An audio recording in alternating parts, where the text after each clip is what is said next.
to Fedrick Odorige, the President of the European Coalition for Security and Democracy in Nigeria, and all members of the great organization, ECSDN.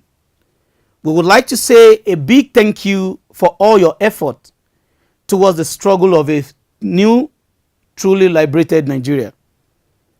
We would also like to thank every Nigerian and non-Nigerians all across the globe who have been part of this struggle.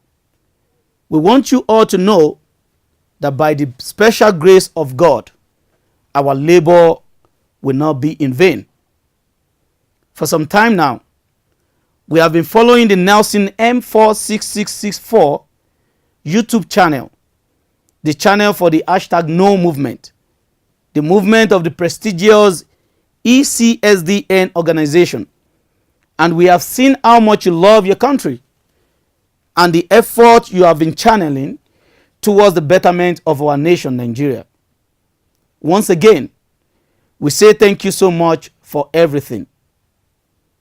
Having studied the speech presented in a YouTube video released on the 4th of November 2018, we were further convinced that you are very honest and very realistic in your vision and message to Nigerians. We are very happy to see that most of the points you raised are the same points we have always discussed with people from different youth parties when we meet them. Up to now, we are very disturbed that there is still a big division among the youth-led parties in Nigeria. In view of the above, we use this medium to ask you and the honorable members of the European Coalition for Security and Democracy in Nigeria, in your capacity as an important organization in this era of consolidating collective struggle for a new Nigeria, to please find a way to reach out to all the progressive youth presidential candidates and their parties and see how you can help them unite as a formidable and indivisible force that can fight and win the battle for a new Nigeria. In the video, you said, and we quote, "We salute all the new generation politicians.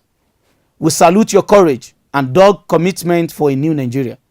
Today, with all respect and deep sense of humility, we ask that if you truly love Nigeria, you should kindly suspend your presidential aspirations so that we could collectively work for Showore." Kingsley Moghalu, Fela Durotoye, Obiegelu Ezekele, and all other too numerous to mention, we respect your experience and vision. Oh, how we love you. We truly love you. We know from your body language that none of you of the new generation politicians are desperate politicians like those in APC and PDP who kill and nail fellow Nigerians just to get into office. To be honest with you, on your own, individually, you cannot win the presidency. Those were your words. And that is exactly the point we have been trying to make. Our victory as a nation lies in our ability to unite. We cannot afford the risk of going into the 2019 presidential elections divided and scattered in different political parties. It is a proven fact that in any struggle, united we stand, divided we fall. As a matter of fact, many Nigerians are already disappointed by the division among our youth presidential candidates and their parties as they refuse to unite till date, even though they all know that their individual ambitions will amount to nothing if they run separately. Sir, we plead with you and your reputable organization and with every Nigerian out there who has the capability to speak to all or any of our youth candidates and their parties. Please do so and help them unite by all means. as this is the only way to claim victory for our country come 2019. Also, we would like to call your attention to the political style and manner of approach which some of the youth parties have been applying to achieve the new Nigeria of our dream through the 2019 elections. Sir, we are very sure that no one is thinking of starting war for our country. We believe that all our revolutionary cries lies in a call for a free and fair election. We believe that our strength lies in the number of Nigerians who cast their votes in our favor. Then if that is the case, with all due respect, don't you think that the last thing we need is to create tension and fear in the minds of those who are still in power or connected to the power center? Those who are still in charge of our voting system, those who are still in charge of our police and our military, those who have the laws of our country in their hands, those who have all the God-given treasure of our nation at their fingertips. Truth be told, no one gives his enemy the weapon to kill him. In our own opinion, we want a new Nigeria, a Nigeria that will function not only for some people, but for all Nigerians. We must acknowledge the fact that in our country today, there is corruption in every corner of our nation, not just within the top government officials, not just within those we call the cabals, not just within our government institutions, but even in our private institutions.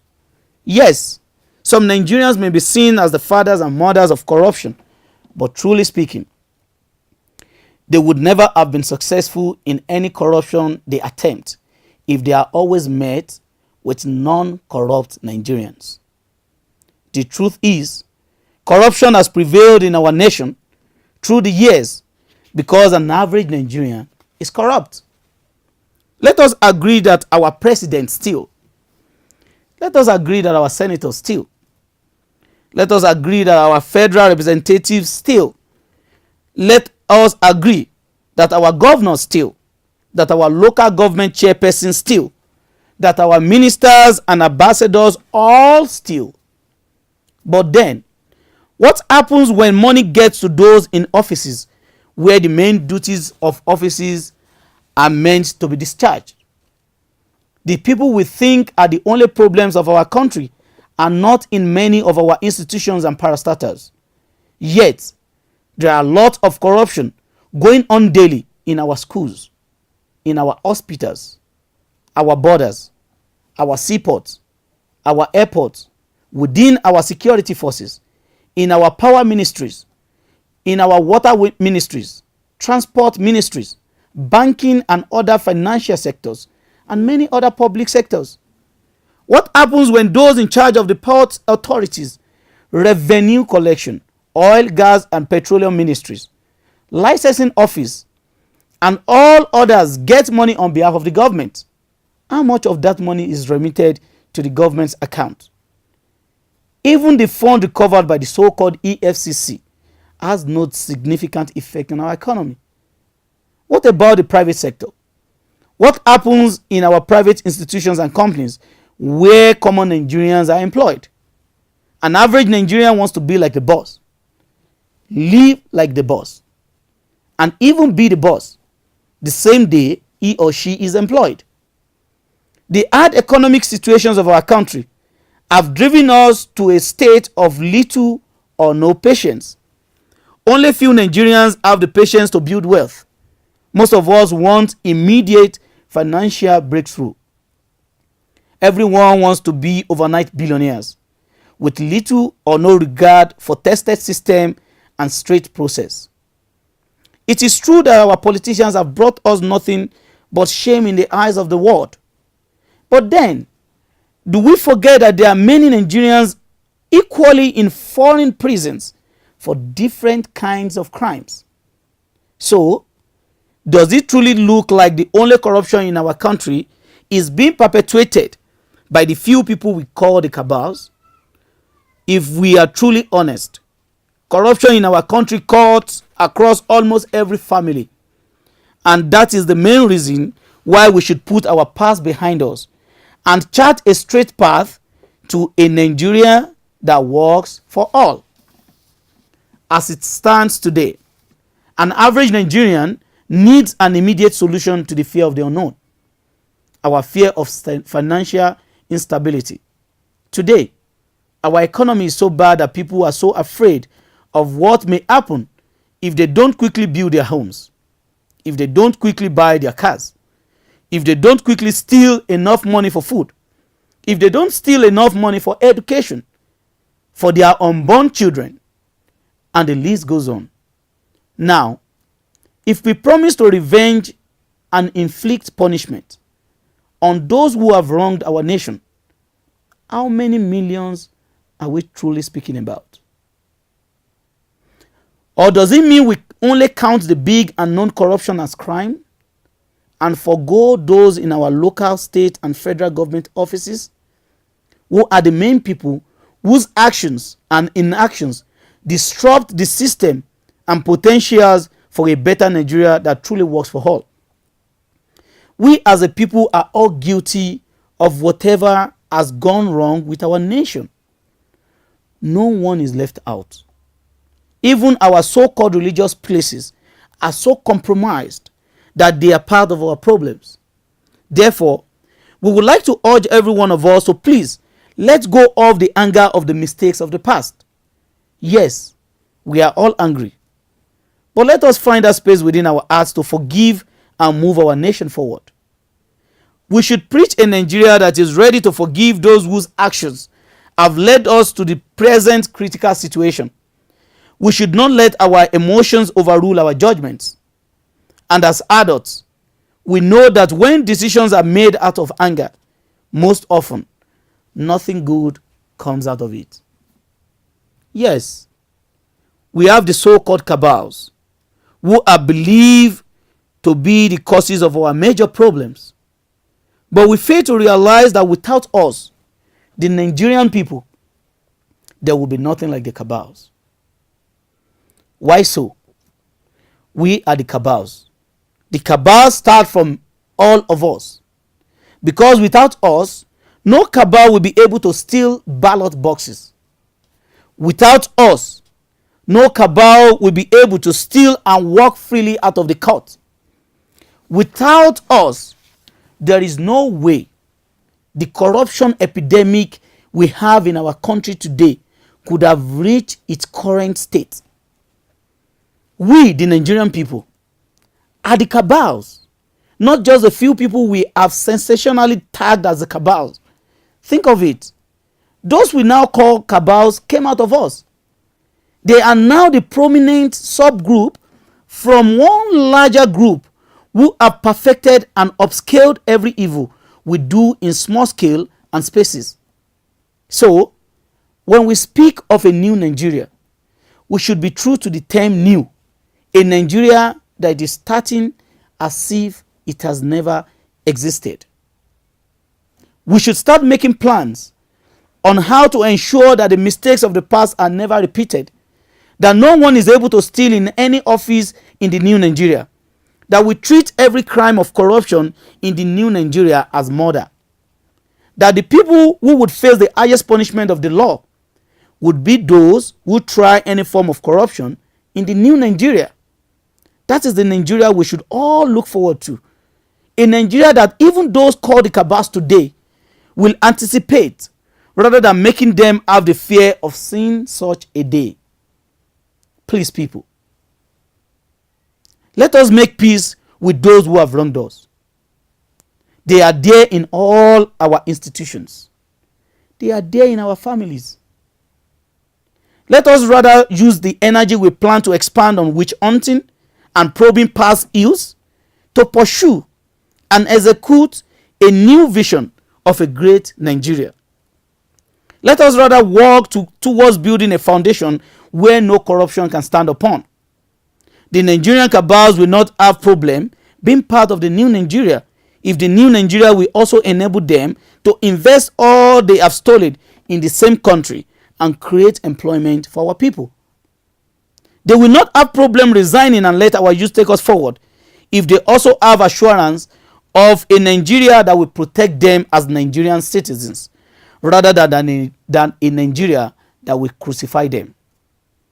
We know this is not an easy decision, but it is the right thing to do. Hence, the forever living comrade Nelson Mandela said, our minds told us these people are our enemies, that we cannot live with them. But our brains told us that we need them to move our country forward. We chose to follow our brains rather than following our minds.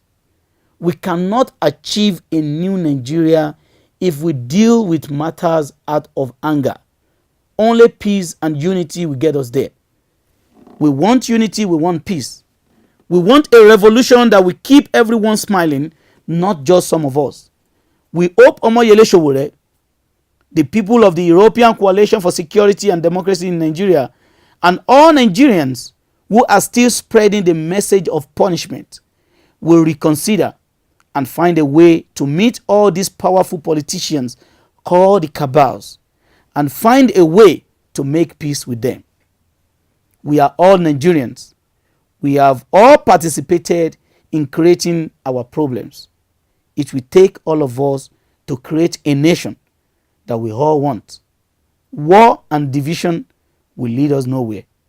Only unity and peace will.